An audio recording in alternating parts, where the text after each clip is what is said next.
మన ఉపయోగించి మన ప్రభుత్వంలో మనకు అందించిన తన మహాప్రేమ బట్టి తన మహాకృప బట్టి తండ్రి దేవుడికి కుమారుడైన క్రీస్తు చేసినందుకు హృదయపూర్వకమైన కృతజ్ఞతలు సమర్పిస్తూ నేటి పరిశుద్ధ ప్రభువును ఆరాధన చేసి చూడవలసినటువంటి ప్రియ సహోదరి సహోదరులకి కూడా తన ప్రభువు రక్షకుడైన తీసుకున్న అందరికీ ప్రత్యేకమైన శుభాకాంక్షలు తెలియజేస్తున్నాను. సంఘముగా రాజ్యంలో చేరిన మనం ఇంతవరకు కూడా దేవుని జ్ఞానాన్ని ఆరంభించున్నారు. ఈ సమయంలో అందరం కలిసి పరిశుద్ధ గ్రంథం నుండి వీరుడైన శ్రేష్టమైన దేవుని మాటలో ఆలోచన చేయబోతున్నాం. ఈ సమయంలో మనం ఆలోచించేటువంటి దేవుని మాట ఏంటంటే క్రైస్తవుని జీవితంలో లేదా విశ్వాసిక జీవితంలో నష్టంలో లేనటువంటి విషయాన్ని మనం ఆలోచన చేయబోతున్నాం. అదేంటంటే జీవితానికి నష్టం ఏంటి? మరి వ్యాపారస్తులు కదా నష్టం ఉండేది, వ్యాపారం చేసేవారికి కదా నష్టం ఉండేది అని అనుకునేటువంటి ఆలోచన మనకు ఉండవచ్చు.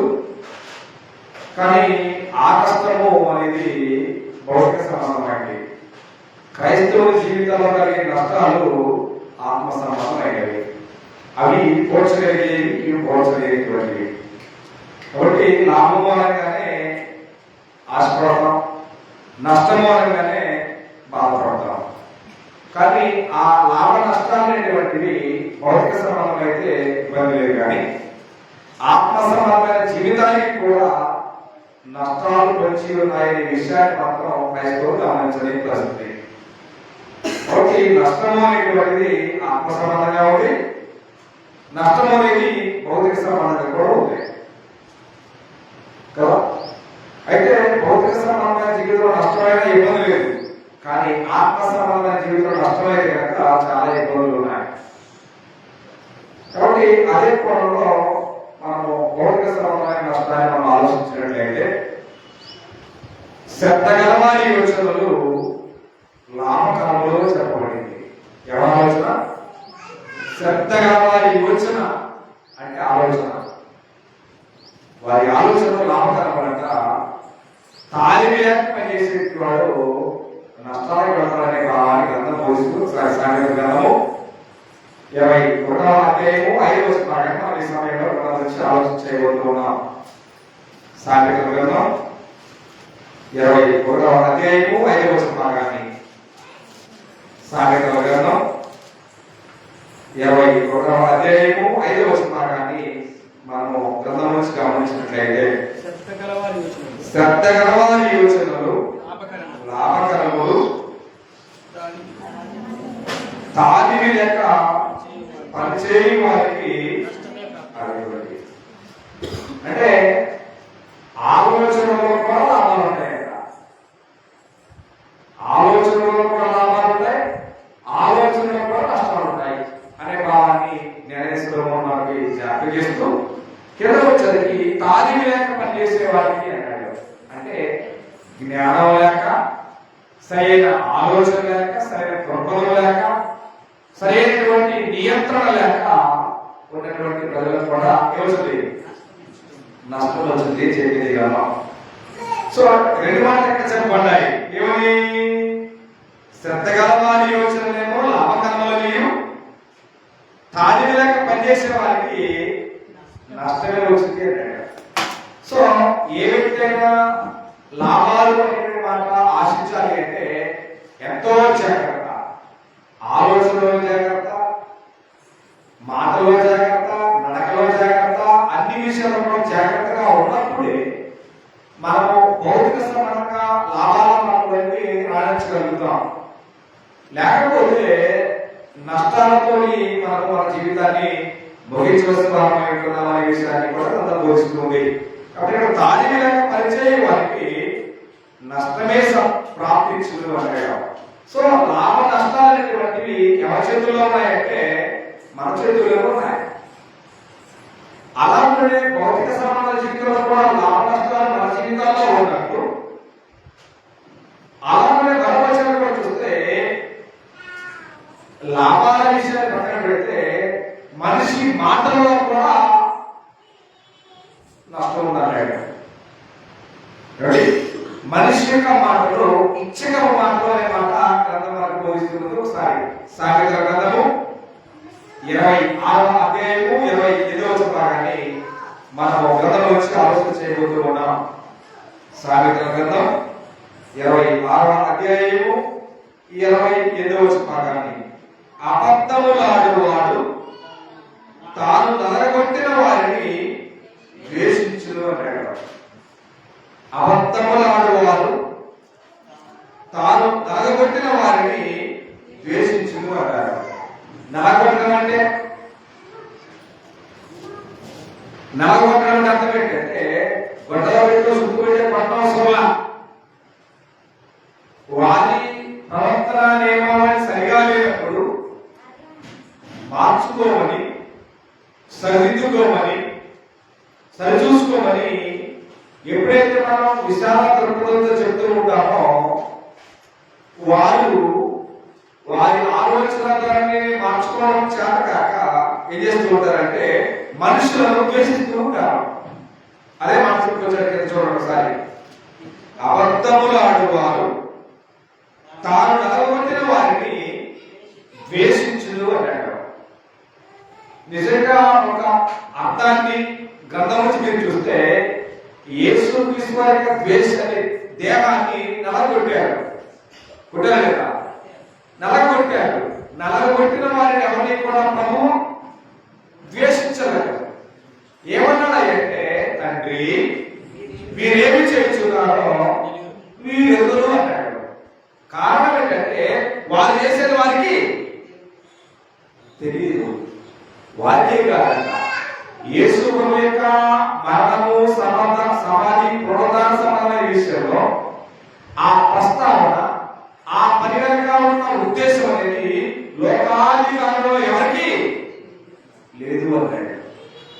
ఒకవేళ లోకాధికారులు ఎవరైనా ఉన్నట్లయితే వారు ఆ నలగొట్టేటువంటి కార్యక్రమాన్ని అధికారులు ఆపేసేవారంట. కాబట్టి ఆ పరిస్థితి, ఆ పరిణామం అనేది ఎవ్వరికి అర్థం కాకుండా ఆ త్యాగాన్ని దేవుడు బలవంగా ఉంచాడనే ప్రస్తావన ఒకసారి జ్ఞాపకం చేస్తా. కొరింథీయులకు రాసిన మొదటి పత్రిక 2వ అధ్యాయంలో, కొరింథీయులకు రాసినటువంటి 2వ పత్రిక 2వ అధ్యాయంలో, కొరింథీయులకు రాసినటువంటి మొదటి పత్రిక 2వ అధ్యాయము 7వ వచనాన్ని, కొరింథీయులకు రాసినటువంటి మొదటి పత్రిక 2వ అధ్యాయము 7వ వచనంలో పోల్వాటి సందర్భం చూస్తున్నాం. అది లోకాధికారులలో ఎవరికి తెలియదు, అది వారికి తెలిసి లేదా మహిమా స్వరూపేరు ప్రభువును శిలువ వేయక పోయి ముందు అన్నాడు. అంటే ఆ ఉద్దేశం ఎవరిది అంటే తండ్రిది. ఆ ఉద్దేశం ఎప్పటిది అంటే జగత్తు వేయబడకపోతుంది కనుక ఆ ఉద్దేశం, ఆ పని లోకాధికారులు ఎవరికి తెలియదంట. తెలుసుకున్నట్లయితే మహిమాసుడు ప్రభుని శిరవ వేయకపోయిందు, నలగ కంటకవద్దు అనే విషయాన్ని తోడిస్తుంది. సో ఎవరికైనా ఏం చెప్పాలని వస్తారు? మంచి చెప్పాలనే చూస్తారు, మంచి చేయాలనే చూస్తారు. సో చెడుగా ఉన్నటువంటి ఆలోచన వారికి ఉంటే మనం చెప్పే ఆలోచన ఎలా ఉంటాయంటే చెడుగానే ఉంటాయి. కాబట్టి అబద్ధములాడువారు తాను నలగొట్టిన వారిని ఏం చేస్తారట? ద్వేషించును అనే మాట ప్రస్తావన చేస్తూ కిందే మాట్లాడారు. చూసినట్లయితే ఎవరు ఇచ్చకపు మాట్లాడునోరు, చూడండి, ఇచ్చకపు మాట్లాడునోరు నష్టము కలిగేది అంటాడు. అంటే నిజంగా మనుషులు ఇచ్చకం యొక్క ఆలోచన ఉంటే వారి మాటల్లో ఉన్నటువంటి మర్మం వల్ల అన్నదమ్ముల మధ్య, అక్క చెల్లెల మధ్య, బంధువుల మధ్య, కుటుంబాల మధ్య ఏముందంటే వైరుధ్యము, శత్రుత్వం ఉంటుంది. భౌతిక సంబంధమైన కుటుంబాల్లో వైవిధ్యాలు, గొడవలు, తగాదాలు ఉన్నాయి, ఇబ్బంది లేదు. కానీ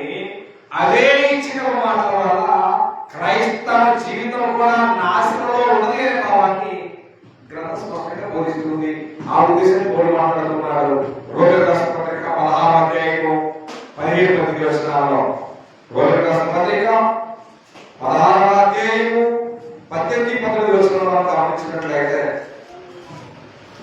17-18 వచనాలు, సహోదరులారా మీరు నేర్చుకున్న బోధకు వ్యతిరేకముగా భేదములను ఆటంకములను కలగజేయి వారిని కనిపెట్టినను పరిమాణించున్నారు, వారిలో నుండి తొలగిపోవు అన్నాడు. అంటే ఇచ్చకము మాటలు మాట్లాడేటువంటి వారిలో నుండి మీరు తొలగిపోండి.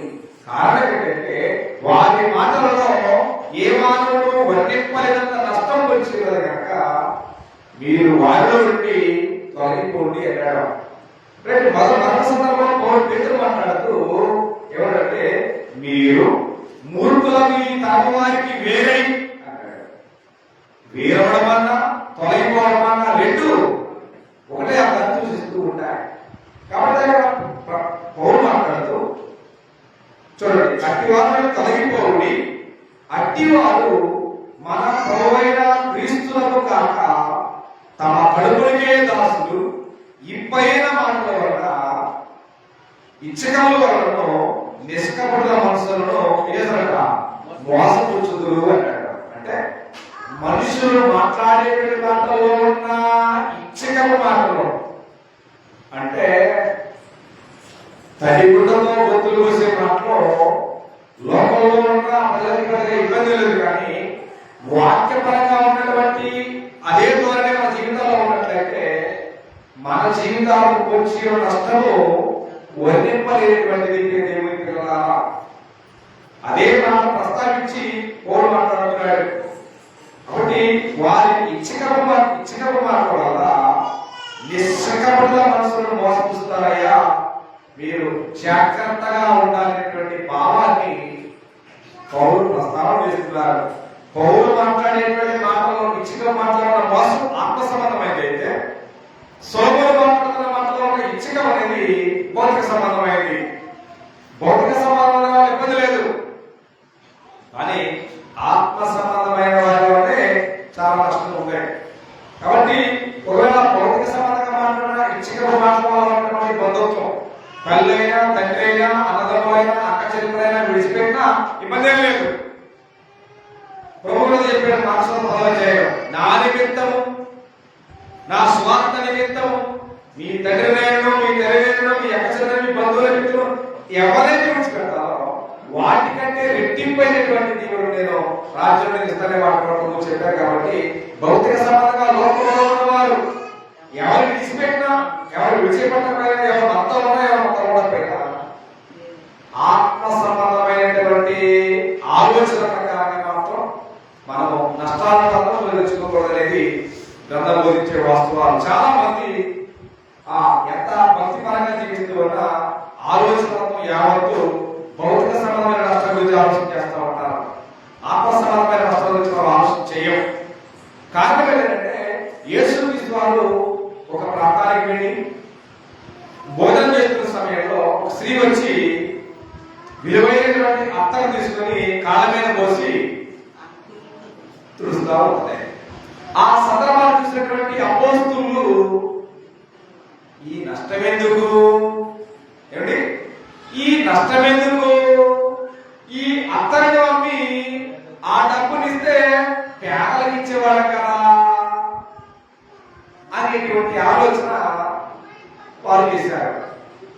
ఆ స్త్రీ ఏమో 20 అత్తలు తీసుకొచ్చి పాదాల మీద పోసి తుడుస్తున్నారు. అక్కడ ఉన్న అపోస్తులు చూసి ఏంటి నష్టం, ఎందుకు ఈ నష్టం అనేటువంటి ప్రశ్న వేస్తున్న సందర్భాన్ని 2 సందర్భాలు చూసిన ప్రభు ఆమెను మీరేమో తొందర చేస్తున్నారు అన్నాడు. ఏమిటి ఆమెను మీరేమో తొందర చేస్తున్నారు అంటే ఆమె చేస్తున్నారని అర్థం. అంటే అప్పుడు యేసు వాళ్ళ మాట ఏంటంటే బేదలైనటువంటి వారందరూ ఎల్లప్పుడూ మీతోనే ఉంటారు, కానీ నేను ఎల్లప్పుడూ మీతో ఉండదు అన్నాడు. ఈ భావం ఏ సంబంధం చెప్పండి. బేదలు మీతోనే ఉంటారు, ఓకే, నేను మీతో ఎల్లప్పుడూ ఉండను ఎట్లా అంటే ఆయన మనందరి పాపాల నిమిత్తము కలువరి శ్రమ మరణానికి అప్పగించవలసిన సమయం ఆసన్నమవుతుంది కనుక ఆయన ఆసనంగా పరిశీలించుకొని మాట్లాడుతున్న మాట ఏంటంటే ఎవరాడు? నేను మీతో ఎల్లప్పుడూ ఎట్లా ఉండను? భౌతిక సంబంధంగా దేహంతో కలిగి మీతో ఉండలేదు, కానీ పేర్లైతే మీతో ఉంటారు అని చెప్తూ ఆమె చేసిన పని మంచి పని అన్నాడు. కానీ అపోస్తులకు ఏమర్థమైంది? అపోస్తుల మనసుకి అది నష్టం అనిపించింది, కానీ అక్కడ ఉన్నటువంటి యేసు ప్రభు యొక్క దృష్టికి మంచి అనిపించింది. కానీ ఆ సందర్భాన్ని అనుసరించి ప్రభు మాట్లాడుతున్న మాట ఏంటి మనం గమనిస్తే ఒకసారి లోకాసు సువార్త 9వ అధ్యాయము 25వ భాగాన్ని చూసినట్లయితే, లోకాసు సువార్త 9వ అధ్యాయము 25వ భాగాన్ని మనం ఈ సమయంలో చదవబోతున్నాం. గ్రంథం నుండి లోకాసు సువార్త 9వ అధ్యాయము 25వ భాగాన్ని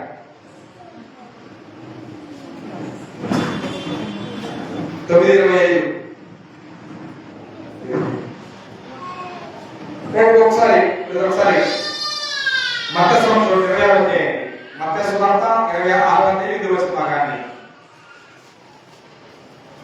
మత్తయి సువార్త 26వ అధ్యాయము 8వ భాగాన్ని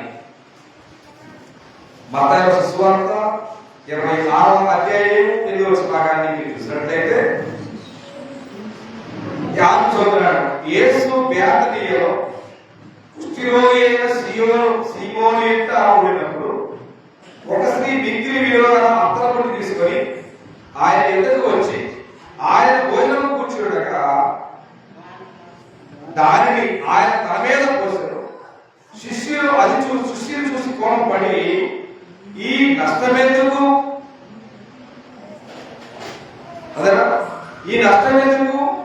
దీని గొప్ప వెలకు అమ్మి పేదలకు ఇవ్వచ్చునే అని యేసు ఆ సంగతిని తెలుసుకొని ఈ స్త్రీ నా విషయమై ఒక మంచి కార్యము చేశాను, ఈమెను మీరేలా తొందర పెట్టుచున్నారు? బేదలు ఎల్లప్పుడూ మీతో ఉన్నారు, కానీ నేను ఎల్లప్పుడూ మీతో ఉన్నాను. ఈమె అత్తలను నా శరీరం మీద పోసి నా భూస్థాపన నిమిత్తము నన్ను ఏం చేసింది? సిద్ధము చేసింది అనే వాటిని యేసు ప్రభువు ప్రస్తావన చేశారు. సో భూస్థాపన నిమిత్తం ఇది చేసింది అన్నాడు. నిజంగా మనందరి పాపాల నిమిత్తం యేసు ప్రభువాన్ని కలువరి శిలువకి అప్పగిస్తే, ఆయన కలువరి శిలువ మీద మరణిస్తే ఆయన దేహాన్ని ఎవరు తీసుకొచ్చారు? అరిమత్త యేసు. అంటే యేసు క్రీస్తుని అనుసరించేటువంటి మనుషులలో ఈయన రహస్య శిష్యుడు, ఆయన ఇది రిచ్ వన్. అరిమత్త చేసినటువంటి మంచి ధనవంతుడు, అరిమత్త చేసినటువంటి వ్యక్తి ధనవంతుడు కనుక ఆ ధనవంతుడు ఏం కొన్నాడు? ముందుగానే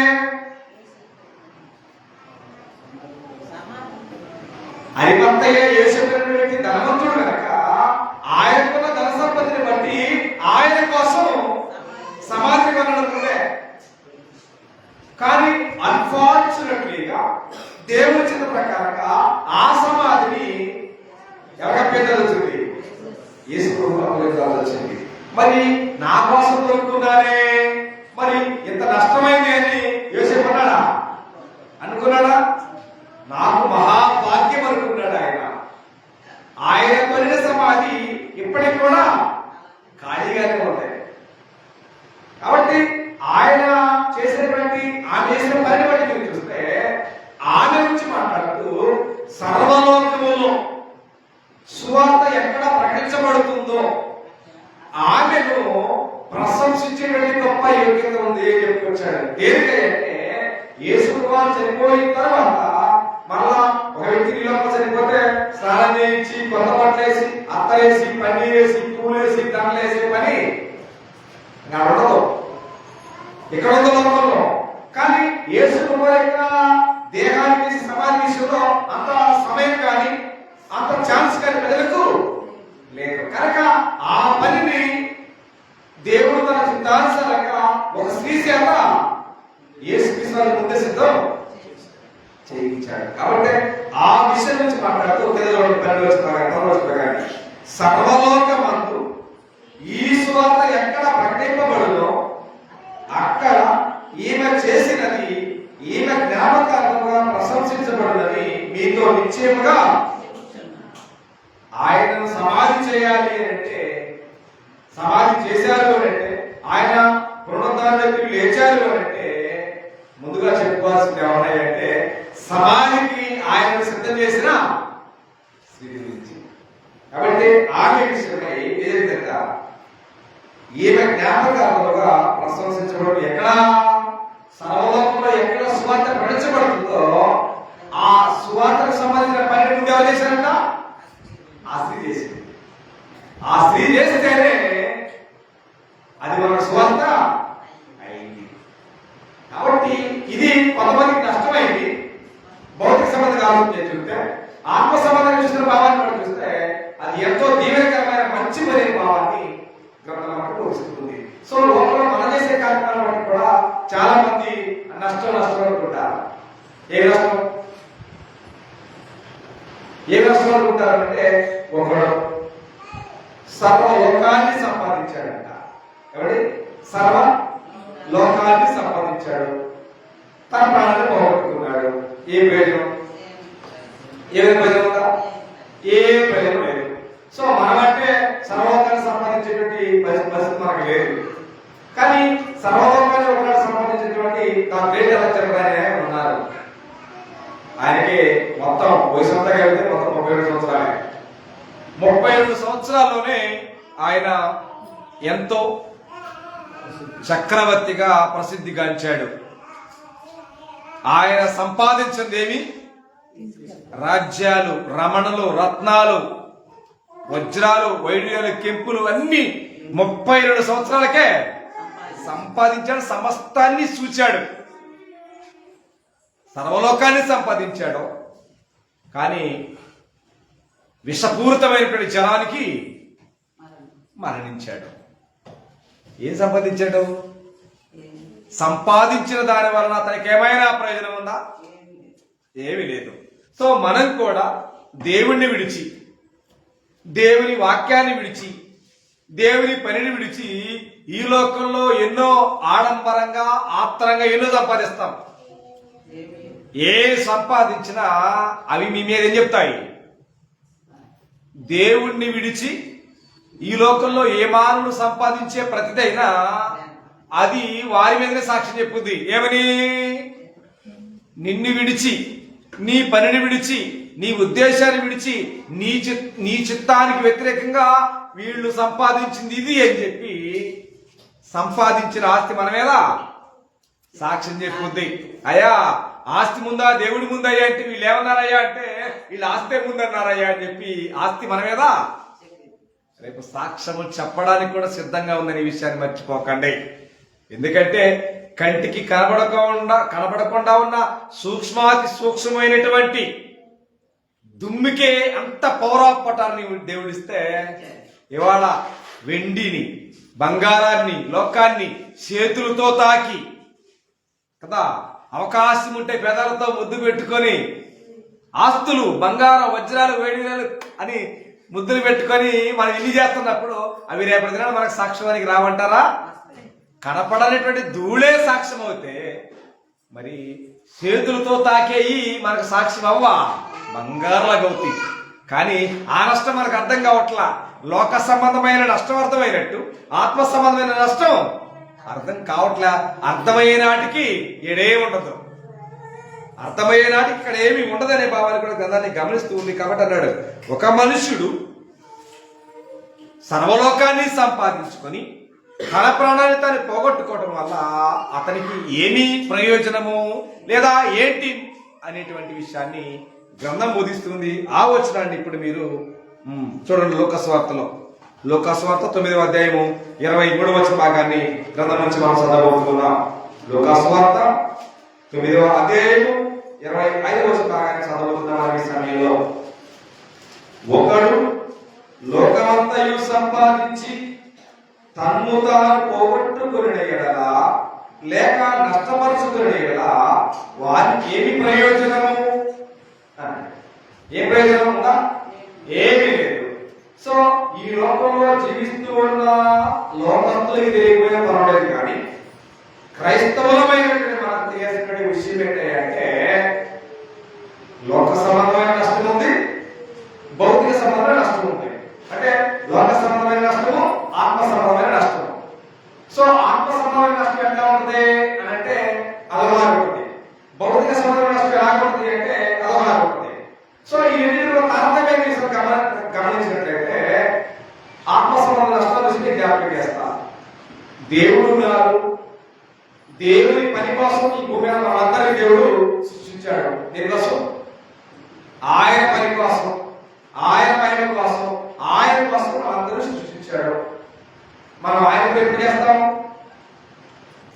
ఆయన పని ఎప్పుడు చేస్తాం మనం అంటే సోమవారం నుంచి శనివారం దాకా మన పనులే, మన ప్రయాణాలే, మన ఆత్మలే, మన మన సంబంధమైనవే.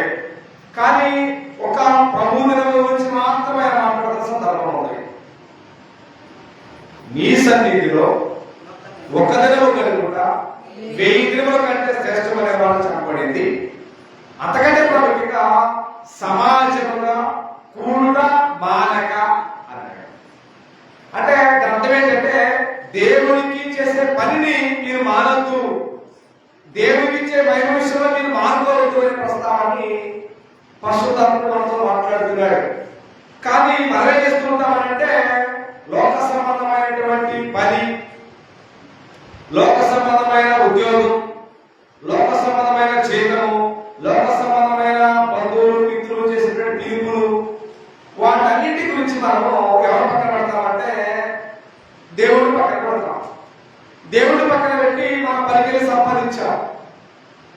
నువ్వు ఈ లోకంలో దేవుడు లేకుండా ఈ భూమి మీద నువ్వు ఏమి సంపాదించినా నీ సంపాదన నష్టమే. ఎందుకని? దేవుడు లేకుండా నువ్వు పెద్ద గెస్టెడ్ ఆఫీసర్ అయినా, నువ్వు ఎంప్లాయ్ అయినా, ఇంకోటి అయినా, దేవుడు లేకుండా నువ్వు చేసే పని ఏదైనా సరే వ్యర్థమే. దాని ఉద్దేశాల గురించి మాట్లాడుతున్నారు. మీరేమో తీరొస్తలేదు. 127వ కీర్తన భాగాన్ని మీరు చూస్తే 127వ భాగంలో 127వ కీర్తన భాగంలోనేమో వివాహం అనేటువంటి వ్యవస్థ ద్వారా ఇద్దరు వ్యక్తులు దేవుడు కుటుంబంగా కట్టాడు. అదే యెహోవా ఇల్లు కట్టించిన దాని కట్టువారి ప్రయాసం వ్యర్థమైన మాట ఆ సిమెంట్ రాళ్ళతో మిశ్రమంగా కట్టబడినటువంటి గొప్పల గురించి కాదు. అక్కడ 2 ఆత్మలు, 2 మనస్సులు, 2 దేహాలతో కట్టబడుతున్న కుటుంబం అనే వ్యవస్థ నుంచి మాట్లాడుతున్నటువంటి వండర్ వరల్డ్ అది. అయితే కిందకొచ్చి తన ప్రియుడు నిద్రించుండగా ఆయన వారికి ఇస్తున్నాడు. గర్భఫలము యెహోవా ఇచ్చు బహుమానము, కుమారుడు ఆయన అనుగ్రహించే స్వాస్థ్యమని దాన్ని కంటిన్యూషన్స్ లో మాట్లాడుతూ 20వ అధ్యాయంలో యెహోవా యందు భయభక్తులు కలిగి ఆయన త్రోవల యందు నడుచు వారందరూ తండ్రిను నిశ్చయముగా నీవు నీ చేతుల కష్టార్జితాన్ని అనుభవించదవు అన్నాడు. ఎవరు ఎక్కడ? ఎవరు ఎక్కడ? కుటుంబం అనే వ్యవస్థ దేవుడు పెట్టాడు. 127వ కీర్తన భాగంలో 120వ కీర్తనకు వచ్చేసరికి ఎవరు? యెహోవా యందు భయభక్తులు కలిగి.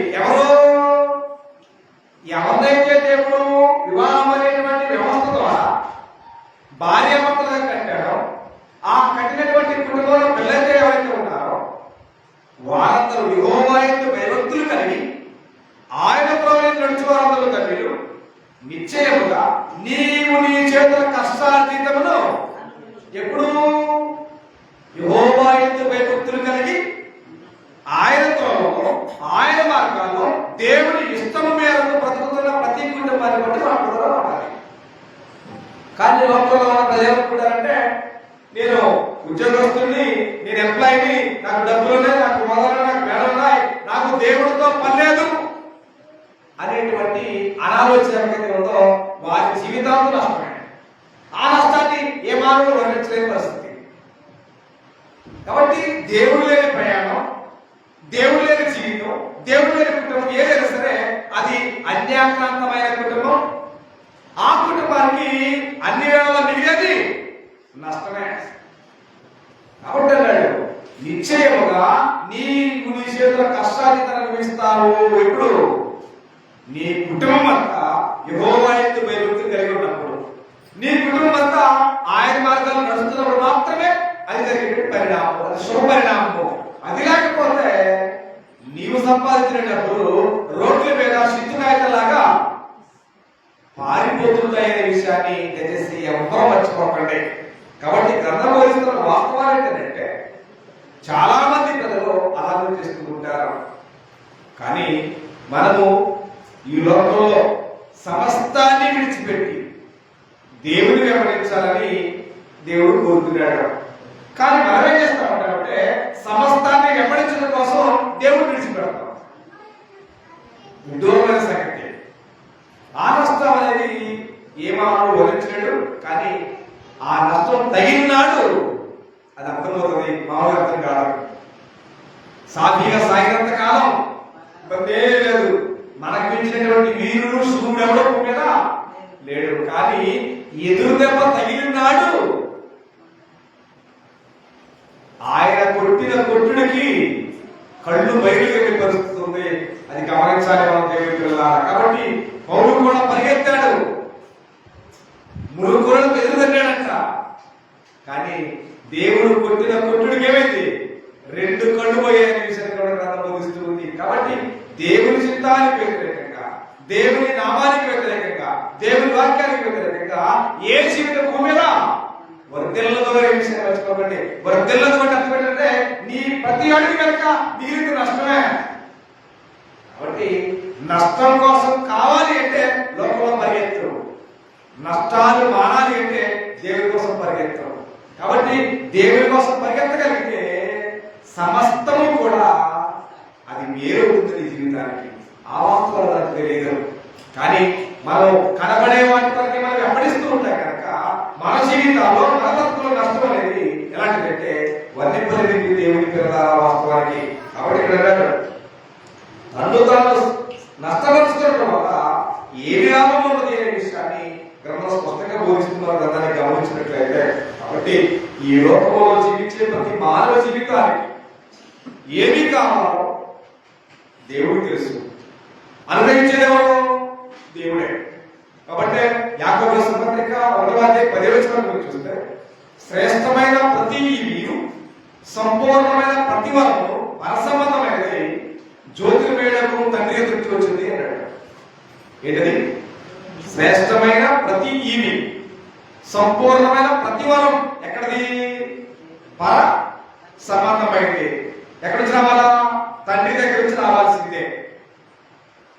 తండ్రి అనుగ్రహించకపోతే భూమి మీద నీటి బొట్టు కూడా మనకి దొరకదు. తండ్రి అనుగ్రహించకపోతే ఒక పూట భోజనం చేసి సంతోషించేటువంటి యోగ్యత కూడా భూమి మీద ఎవరికి లేదు. ఆయన అనుగ్రహిస్తే ఈ భూమి మీద మనం అనేటువంటి సంగతిని విడిచిపెట్టి చాలా మంది భ్రమపడుతున్న సంగతి ఏంటంటే మేము ఉద్యోగస్తులం, ఏమండి మాకు ఆస్తులు ఉన్నాయి, మాకు మేడలు ఉన్నాయి, మేము రాజులు రారాజులు అనేటువంటి గర్వము అహంకారంతో ఉన్నటువంటి చాలా మంది ఉండవచ్చు. కానీ ఆయన అనుగ్రహించకపోతే ఈ భూమి మీద ఏమీ దొరకదు. కాబట్టి అలాంటి వాస్తవ సత్యాలను ఎల్లప్పుడూ ఎరగలిగితే మనం చాలా దీవించుకున్నప్పుడు దేవుని పిల్లలు. కాబట్టి ఈ భూమి మీద ప్రతిదీ కూడా దేవుడు అనుగ్రహిస్తేనే అనే భావాన్ని మనం ఎదుగుతున్నప్పుడు ఆయన అనుగ్రహించేటువంటి వాటిలో శ్రేష్టమైనది, పవిత్రమైనది, అది మొదటిది. అదే చెప్పండి. దేవుడు అనుగ్రహించేటువంటి వాటిలో పవిత్రమైనది, శ్రేష్టమైనది, అది మొదటిది అంటాడు. ఏంటది? దేవుడు ఎన్నో శ్రేష్టమైన ప్రతి సంపూర్ణమైన ప్రతివారం పరసంబంధమైనది దేవుడు అనుగ్రహించేదే. దేవుడు అనుగ్రహించేవి ఎన్నున్నా, ఎన్ని రకాలుగా ఉన్నా, పైనుండి వచ్చే దాంట్లో వాటిల్లో దేవుడు అనుగ్రహించే వాటి పవిత్రమైంది, శ్రేష్టమైనది, మొదటిది. ఏంటి చెప్పండి? అదేంటి? పవిత్రమైంది, శ్రేష్టమైంది మొదటిది. దేవుడు అనుగ్రహించే వాటన్నింటిలో అదేంటి అంటే అది జ్ఞానం అనే సత్యాన్ని గ్రంథం బోధిస్తుంది. యాకోబు రాసిన పత్రిక 3వ అధ్యాయం చూడండి. యాకోబు రాసిన పత్రిక 3వ అధ్యాయము 15వ వచన భాగాన్ని. యాకోబు రాసిన పత్రిక 3వ అధ్యాయము 15వ వచన భాగాన్ని.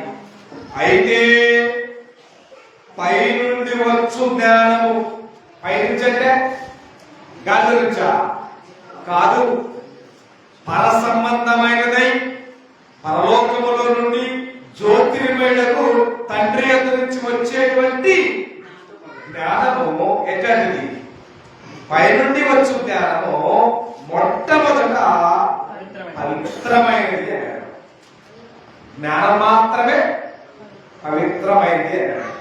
సో అలాంటి పవిత్రమైన జ్ఞానాన్ని మానవులందరికీ దేవుడు ప్రసాదించాడు. ఇచ్చారా లేదా? ఇప్పుడు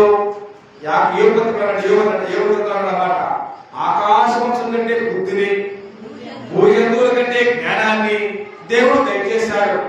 కాబట్టి కీర్తనకి మీరు బుద్ధి జ్ఞానములు లేని కంచగాడవలను గాడవలను మీరు ఉండొద్దు అన్నాడు. కానీ ఇక్కడికి వచ్చేసరికి అలాంటి జ్ఞానము పవిత్రమైంది, అది పైనుండి వచ్చేది, అది మొదటిది అనే మాట జ్ఞాపకం చేస్తే అలాంటి శ్రేష్టమైన జ్ఞానం నిమిత్తము పౌలు చేశాడు. అలాంటి శ్రేష్టమైన జ్ఞానం నిమిత్తము పౌలు లోకాన్ని ఆశ్రయించాడా, లోక సంబంధమైన వాటిని ఆశ్రయించాడా, వేటిని ఆశ్రయించాడనే భావాన్ని మనం ఖచ్చితంగా మనం ప్రశ్నించుకోవాల్సిన అవసరం ఉంది.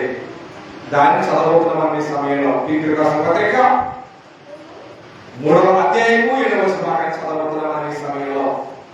పీతరు రాసిన పత్రిక 3వ అధ్యాయము 7వ వచనం భాగాన్ని గ్రంథం నుంచి గమనించినట్లయితే, పీతరు రాసిన పత్రిక 3వ అధ్యాయము 8వ వచనం భాగాన్ని నిశ్చయముగా నా ప్రభువైన యేసు క్రీస్తుని గురించిన అతి శ్రేష్టమైన జ్ఞానము నిమిత్తమై సమస్తము నష్టముగా ఎంచుకున్నాను. నా దేని కోసం? నా పని కోసం, నా ఉద్యోగం కోసం, నా భార్య కోసం, నా పిల్లల కోసం, నా ప్రయాణం కోసం అన్నా అదే కోసం నా ప్రభువైన యేసు క్రీస్తుని గురించిన అతి శ్రేష్టమైన జ్ఞానము నిమిత్తమై సమస్తాన్ని నష్టంగా ఎంచుకున్నాడు. కానీ మనం ఏంటి కోసం? నాని దేనికి ఉపయోగిస్తాం? నా పని, నా ఉద్యోగం, నా పరులు, నా పందెము, నా యుద్ధము, నా డబ్బులు, నా లోకమైనటువంటి పరిస్థితుల్లో చాలా నీచాతిగా మనం మాట్లాడుతూ ఉంటాం లోకంలో. నా అనేటువంటిది వాస్తవానికి అన్ని సందర్భాల్లో మాట్లాడే మాట కాదు. కానీ నా అనే మాట వ్యక్తిగతంగా మాట్లాడాల్సిన మాట దైవ సంబంధంగా మాట్లాడాలి. ఎందుకంటే నా దేవుడు, నా రక్షణ, నా భక్తి, నా పవిత్రత, నా విశ్వాసము అనేటువంటివి ఖచ్చితంగా భక్తి సంబంధమైన విషయాల్లో నానే మాటని కరెక్ట్గా వాడాలి. కానీ లోక సంబంధ విషయాలకు వచ్చేసరికి మన అనే పదాన్ని వాడాలి. మన అనే పదానికి నా అనే పదానికి తేడా ఏంటి చెప్పండి? నా అనే పదం నా వ్యక్తిగతమైనది, వేరే వాళ్ళకి సంబంధం లేనిది. కాబట్టి ఇప్పుడు మనం అనే పదం అందరికీ సంబంధించింది. కాబట్టి కోరే మాట్లాడుకోవాలంటే అతి శ్రేష్టమైన జ్ఞానము నిమిత్తము నా ప్రభువైన యేసు క్రీస్తుని గురించి జ్ఞానానికి మూలము క్రీస్తు. కాబట్టి అలాంటి నా ప్రభువైన యేసు క్రీస్తుని గురించిన అతి శ్రేష్టమైన జ్ఞాన విషయంలో సమస్తాన్ని నష్టంగా ఎంచుకున్నారని పోలిస్తున్నాడు. మనం ఎంచుకున్న నష్టంగా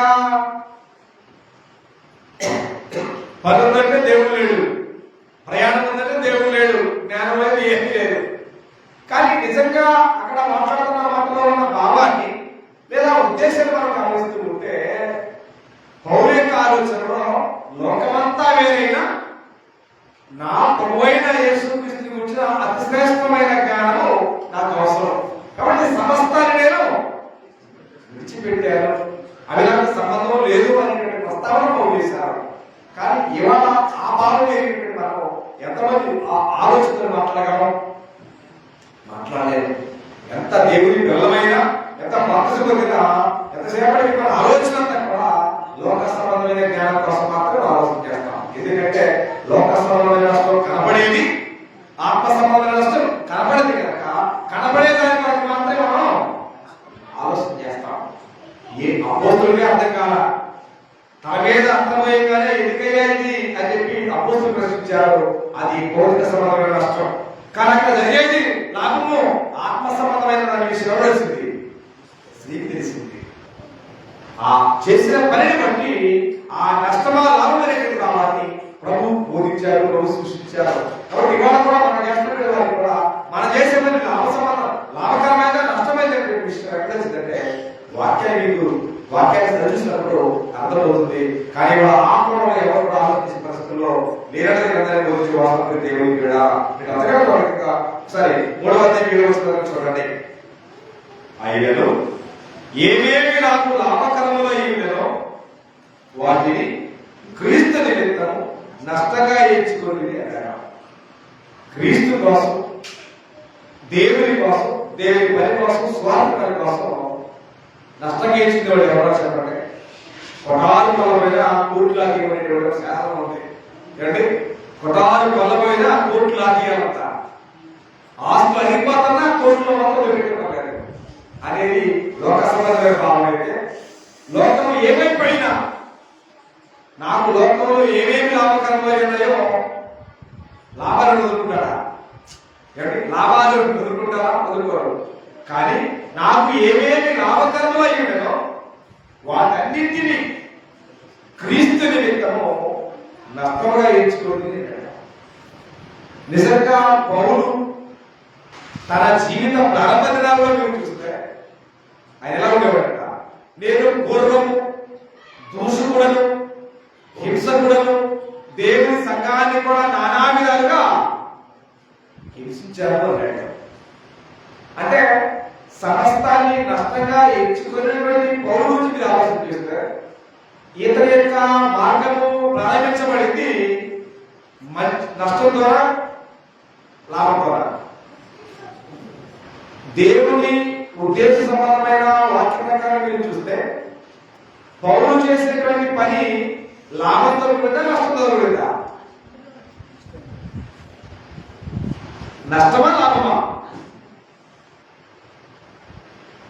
నిజంగా వాక్యపరమైనటువంటి ఆత్మ సంబంధమైన భావవేక ఆలోచనలకు అర్థమైతే పౌరుడు ప్రారంభంలో చేసినటువంటి హింస, రచ్చ, రగడ అనేటువంటిది ఏదైతే ఉందో అది ఆ నష్టం భౌతిక సంబంధమైన ఆత్మ సంబంధమైన ఆ నష్టం ఆత్మ సంబంధమైంది. కానీ నష్టం కలిగింది భౌతిక సంబంధమే. కానీ దాని బెనిఫిట్, దాని ప్రాఫిట్ చూస్తే అది ఆత్మ సంబంధమైన లాభాలే భావం తెలుస్తుంది. మొట్టమొదటి సంఘము, మొట్టమొదటి క్రీస్తు సంఘము యెరూషలేములో స్థాపించబడింది. యెరూషలేములో స్థాపించబడింది. మొట్టమొదటి 3000 మంది పంతులు సంఘంలో చేర్చబడ్డారు. తర్వాత ఆ 3000 కాస్త 5000 అయ్యారు.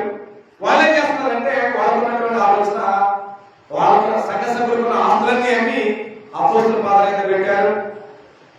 వాళ్ళు యెరూషలేములోనే ఉండి అక్కడే వండుకొని అక్కడే తింటే రోజు ప్రేమిందే. ఏమిటి? రోజు ప్రేమిందే వారికి.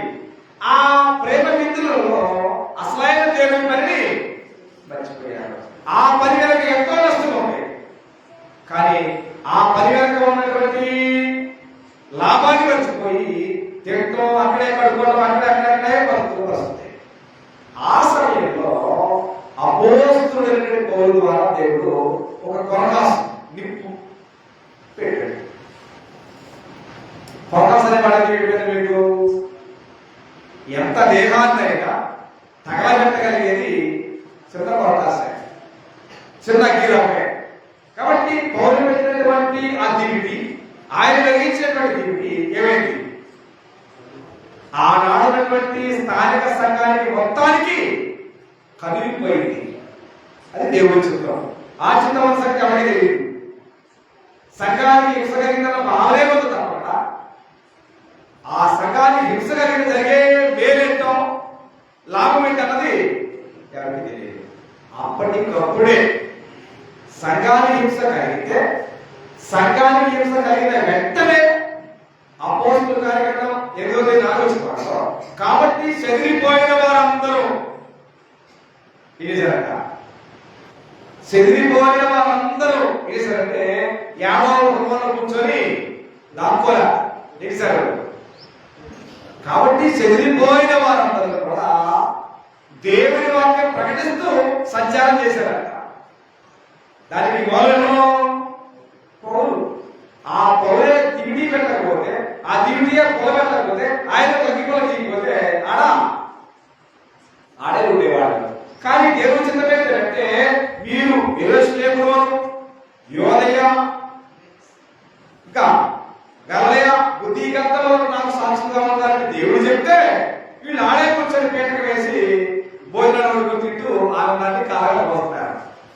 కాబట్టి సర్వలోకానికి సువార్త ప్రకటించవలసిన భారత బాధ్యత ఆనాడు అపోస్తులు తీసుకున్నారు. ఇవాళ సర్వలోకానికి సువార్త ప్రకటించవలసిన బాధ్యత ఎవరి అంటే ఎవరి? సత్యమునకు స్తంభములో ఆధారమై ఉన్న క్రీస్తు సంఘాన్ని అనే విషయాన్ని తెలియపరచుకోకండి. సంఘమునకు సత్యమునకు స్తంభములో ఆధారమై ఉన్న సంఘాన్ని స్వార్థ పని. ఇవాళ మనకు కూడా ఆ పని విషయంలో ఇద్దరం పడుతుంటే ఖచ్చితంగా కష్టమే. కాబట్టి పౌలేసిన పని వల్ల అప్పటిదానికి ఒక యెరూషలేములో సంఘం ఉంది. ఎక్కడది? యెరూషలేములో సంఘం ఉంది. దాని తర్వాత అనుకున్న రీతిగా అనేకమైన సంఘాలు ఉద్భవించాయి. అలాంటి సంఘాలు స్థాపించబడడంలో కీలకమైన పనులు ఉన్నాయి. ఏ సంఘాన్నైతే దూషించాడో, ఏ సంఘాన్నైతే హింసించాడో అదే వ్యక్తి అనేకమైన పట్టణాలకు సంఘాలని విస్తరింపజేశాడు. చూసారా? అది ప్రారంభంలో నష్టం అనుకున్నాం, కానీ అది ముగింపుకు వచ్చేసరికి ఎంతో లాభకరమైన సంగతి అనే విషయాన్ని ఘోషిస్తారంటే నాకు ఏమేమి లాభకరమై ఉందో వాటన్నిటినీ క్రీస్తు నిమిత్తము నష్టంగా ఎంచుకున్నాను. అది నిజమైన నా క్రైస్తవ జీవితం అని పౌలు మాట్లాడుతున్నారు. కానీ ఇవాళ మన ఎంతమంది మనం అనుకున్నాం? ఎలా అనుకుంటామంటే మనం దేవుడితో రాగి తాగిందిలే. కాబట్టి దేవుడితో రాగి తాగిందిలే, మన పేరు మాత్రం బాగా చేసుకుంటామని చాలా మంది సంబరం చేసే ఆలోచనలో ఉంటారు. కానీ ఇక్కడ మనం క్రైస్తవుగా మనం మనసు ఉంచుకోవాల్సినటువంటి మనసు సత్యం ఏంటంటే మన పని ఆపాలి, మన పెళ్లి ఆపాలి, మన ఉద్యోగం ఆపాలి, మన వ్యాపారం ఆపాలి. చేయాల్సింది దేవుని పని. కాబట్టి తిరుగుతున్నాడు. అందరూ తెలుస్తున్నట్టు తమ సొంత కార్యంలో చూస్తున్నారు అన్నాడు. మన తిరుపతిలో ఒకసారి చూడాల్సిన చూడండి 2వ అధ్యాయంలో తిరిగి పత్రిక 2వ అధ్యాయము 22వ వచనం చూడండి. తిరిగి పత్రిక 2వ అధ్యాయము 22వ వచనం. అందరూ తమ సొంత కార్యములే చూసుకుంటున్నారు కానీ యేసుక్రీస్తు కార్యములను చూడదు అన్నాడు. పౌరులన్నమాట అందరూ సొంత కార్యాలు చూస్తున్నారంట. ప్రభు కార్యం వేస్తారు. మనం భక్తి సంబంధులు, మనం ఆయన ధరించుకుని మనము మన ఆలోచన మన యావత్తు కూడా ఎవరైనా ఉండాలి. కానీ ఇవాళ మనం క్రీస్తు కొరకు సంఘం కొరకు పనిచేసే వారుగా లేదు. కేవలం మన కోసం, మన కుటుంబాల కోసం మాత్రమే పనిచేసే వారుగా ఉన్నాం. నిజంగా దేవుని వాక్యమే కూడా నేను అనేటువంటి ఆలోచనతో లోపంలో ఎవరు పనిచేసినా వారికి మీరే అనేక నష్టమే తప్ప లాభమేమీ లేదు. కానీ నేను అనేటువంటి అవాస్తవాన్ని పెట్టి నేను నా ప్రభు అయిన యేసు కొరకు, నేను నా దేవుడైనటువంటి యెహోవా కొరకు పనిచేస్తున్న ఆలోచన నీవున్నట్లయితే లోకంలో నీ కుటుంబంగా భౌతిక సంబంధంగా ఎలాంటి నష్టాన్ని చూస్తావో వాటికంటే రెట్టిపోయిన దీవెన దేవుడు మనకిస్తాడు. కానీ నమ్మే అవసరం ఏంటి లేదు.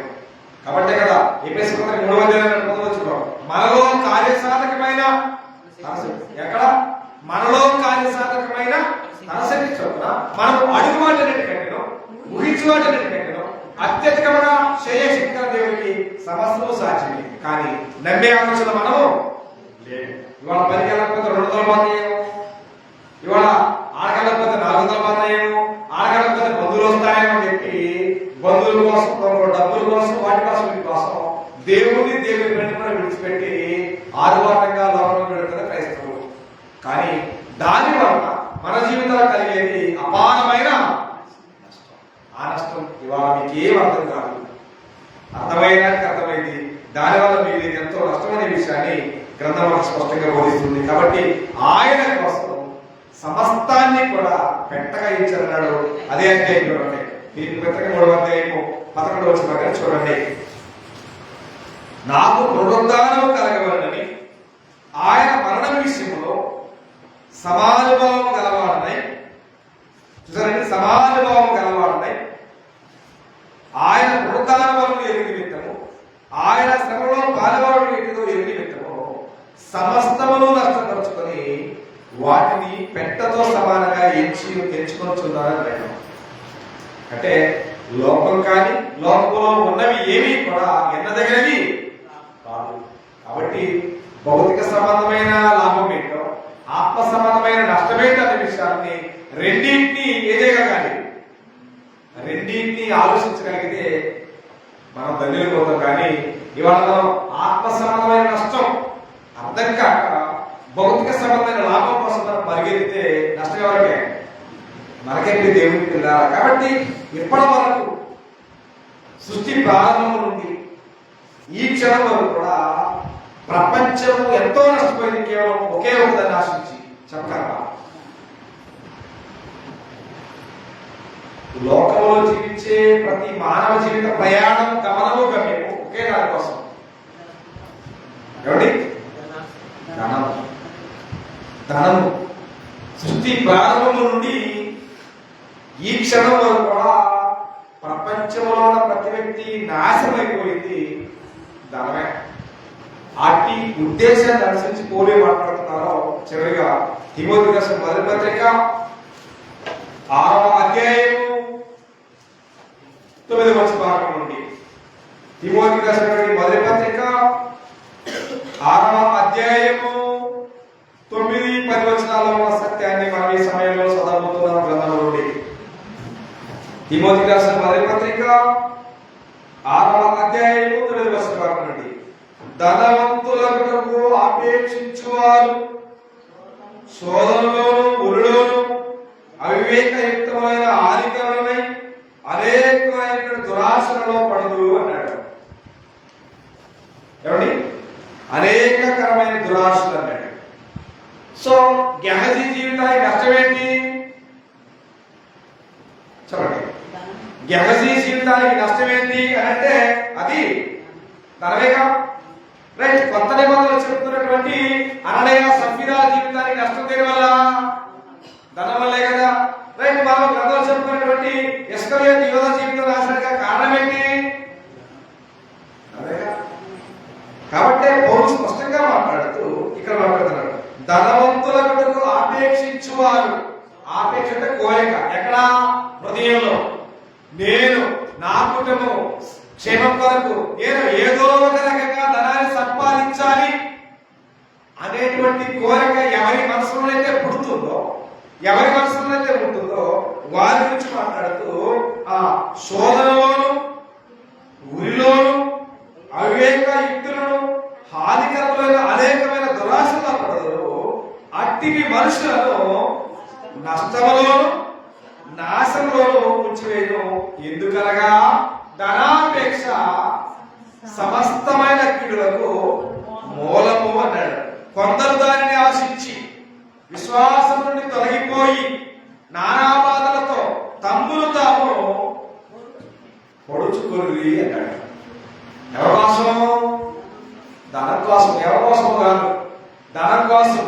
ధనమే మా జీవితం, ధనమే మాకు దేవుడు, ధనమే మాకు సర్వస్వమని గర్వంగా అహంకారంగా దేవుణ్ణి, దేవుని చిత్తాన్ని, దేవుని ఇష్టాన్ని, దేవుని వాక్యాన్ని కాలాసే భక్తుల మీద ఎంతమంది ఉన్నా వారికి మిగిలేది ఉరి అన్నాడు. ఏంటంట? తమ్ముడు తామే పొడుచుకుంటే వాళ్ళ జీవితాన్ని వాళ్ళే సూసైడ్ ఎట్టమన్నాడు. అర్థమైందా? చాలా మంది ప్రజలు డబ్బు కోసము ఏం చేస్తారు? ఏవైనా చేస్తారు, సంపుతారు, సంపిస్తారు, ఏదైనా చేస్తారు. ఎందుకంటే ధనాపేక్ష సమస్తమైన కీడులకు మూలము అన్నాడు. సో ధనం కావాలని నువ్వు కోరిక కలిగి ఉంటే ఆశపడమాక. అలాంటి ఆలోచనను ఈ క్షణమే విడిచిపెట్టు. ఎందుకంటే అలాంటి ఆలోచన నీకు ఉన్నట్లయితే, దానికోసం పరిగెత్తుతున్నట్లయితే ఏమవుతుంది? నువ్వు పరిగెత్తే కొద్దిగా అది పరిగెత్తు. ఆ ధనం అనేది దేవుడు నీకు ఇవ్వాలంటే అదే ఆ ప్రజల యొక్క ఐశ్వర్యం ఎందుకు వచ్చిందన్నాడు విషయ గ్రంథంలో. సమస్త ఐశ్వర్యం ఎందుకు వచ్చిందన్నాడు. ఎప్పుడు?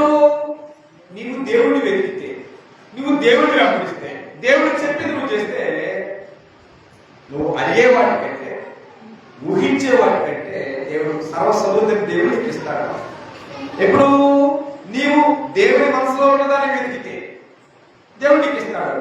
కానీ నువ్వు సాధారణ మనసులో ఉన్నదాన్ని వెతికితే అది నీ జీవితానికి, నా జీవితానికి, మనందరి జీవితాలకు ఎంతో నష్టమనే భావాన్ని మనం గమనించక చాలా మంది ధనం కోసం పరిగెత్తుతున్నారు. ఆ ధనం కోసం చేయరాని కార్యక్రమాలు కూడా చేస్తున్నారు. కాబట్టి గ్రంథాన్ని గమనించండి, దేవుని ఉద్దేశాన్ని గమనించండి. మనము సంపాదించేది ఏది కూడా ఆత్మ సంబంధమైన లాభము కాదు. ఈ లోకంలో దేవుని చిత్తాన్ని విడిచిపెట్టి, దేవుని పనిని విడిచిపెట్టి, దేవుని నామానికి అవమానకరంగా చేస్తూ మనం సంపాదించేది ఏది కూడా లాభకరమైనది కాదు. అది నువ్వు ఎంత సంపాదించినా అది నీ జీవితానికి నష్టమైనటువంటి గుంటనే తోడింది తప్ప లాభం కాదు. కాబట్టి ఈ లోకంలో ఏమైపోయినా నాకు దేవుడే కావాలని ఆలోచన చేసుకుంటే అది నీ జీవితానికి మేలైన ఎత్తైనటువంటి ఒక స్టేటస్ ని నీ జీవితానికి అందిస్తూ ఉంది. మనం నిర్ణయించుకునే ఆలోచన చూస్తున్నాడు. శ్రద్ధ గలవారి యోచనలు లాభకరములు అన్నాడు. ఆ ఆలోచన కూడా శ్రద్ధగా ఉండాలన్నాడు. ఆ శ్రద్ధ కంటే దేవునికి ఇష్టంగా ఉండాలి. కాబట్టి శ్రద్ధ అనేటువంటి చాలా ప్రాముఖ్యమైనది. కాబట్టి ఆ శ్రద్ధ గలవారి యోచనలు ఎంత ప్రయోజనకరమైనయో శ్రద్ధ గలవారు ఏమవుతారు? ఐశ్వర్యవంతుడు అవుతాడు. వర్తకంగా పనిచేసేవాడు దరిద్రుడు అవుతాడు. కాబట్టి దేవుని పనిని శ్రద్ధగా చేయండి. అశ్రద్ధగా చేసేవాడు, యెహోవా కార్యమును అశ్రద్ధగా చేసేవాడు శాపగ్రస్తుడు అవుతాడు. అది ఎంతో నష్టమైంది. ఆ నష్టానికి మీద ఏ మానవుడు పోవలేదు. కాబట్టి క్రైస్తవ జీవిస్తూ ఉన్నామంటే మన ప్రత్యక్ష జీవితము, మన భౌతిక సంబంధ జీవితంలో ఎన్నో నష్టాలతో ఉన్నా అది ఆత్మ సంబంధ జీవితానికి అది ఎంతో నష్టమై ఉండాలనే విషయాన్ని, అది ఎంతో లాభకరమై ఉండాలనే విషయాన్ని మనం గమనించాలి. కాబట్టి అలాంటి మేలు కొరకు, అలాంటి లాభం కొరకు పౌలు లోకాన్ని మొత్తాన్ని ఏమిచ్చాడు? పెంటగా ఇచ్చాడు. కానీ మనం ఆ లోకమనే పెంట కోసమే పరుగు పెడుతున్న పరిస్థితిలో ఉన్నాం. అది వర్ణింపలేని, ఊహించలేని నష్టమనే భావాన్ని గ్రంథాన్ని గమనించి క్రైస్తవులుగా, దేవుని బిడ్డగా మనం పరిగెత్తేది ఆత్మ సంబంధమైన నష్టం కోసమా, భౌతిక సంబంధమైన లాభం కోసం అనే విషయాన్ని ఖచ్చితంగా మనలో మనం వేసుకోవాలా. విమర్శ చేసుకుంటే తీర్పు పొందకపోదు అనే విషయాన్ని గ్రంథాన్ని గమనించి మనం ఏ రకమైన నష్టంలో ఉన్నా, ఏ రకమైన లాభం మనకు కావాలని ఆలోచన కలిగి దేవుని వైవార్థమైన కుటుంబాలను అందరూ ఎదగాలని ప్రభు ప్రేమను బట్టి నన్ను నేరుగా హెచ్చరించుకుంటూ హెచ్చరిస్తూ ఈ అవకాశం దేవుడికి హృదయపూర్వకమైన కృతజ్ఞతలు చూపిస్తూ ఇటు వాక్య పుస్తకాలకి కూడా క్రీస్తు అందరికీ నా హృదయపూర్వక నా భాష అందరికీ